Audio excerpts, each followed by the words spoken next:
അതൊന്നും അതൊക്കെ KPCC അതൊക്കെ ഓരോരുത്തർ വെറുതെ ചെയ്യുന്നതാണ്. KPCC പ്രസിഡന്റ് വളരെ വ്യക്തമായി പറഞ്ഞിട്ടുണ്ട്, ഒരാൾ അവിടെ സ്ഥാനാർത്ഥിയും തീരുമാനിക്കേണ്ട, ഘടകകക്ഷികൾക്ക് സീറ്റ് കൊടുക്കണതും തീരുമാനിക്കേണ്ട. അത് പാർട്ടി നേതൃത്വം, കേരളത്തിൽ പാർട്ടി നേതൃത്വമുണ്ട്, UDF നേതൃത്വമുണ്ട്.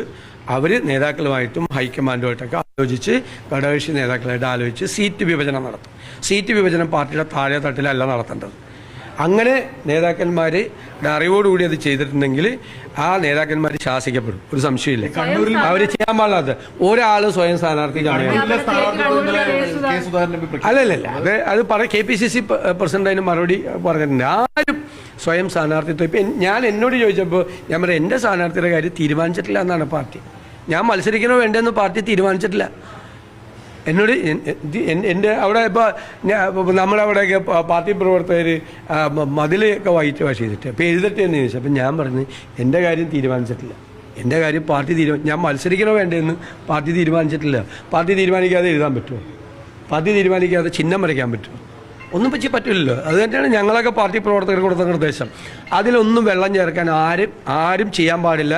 ഒക്കെ തെറ്റായ ഇതാണ്. ഒരു കാരണവശാലും അത് അനുവദിക്കുകയില്ല ആരായാലും. എംപിമാരെ മത്സരിക്കുന്നത് അല്ല, അതൊക്കെ പാർട്ടിയല്ല, അതൊക്കെ പാർട്ടി തീരുമാനിക്കണം.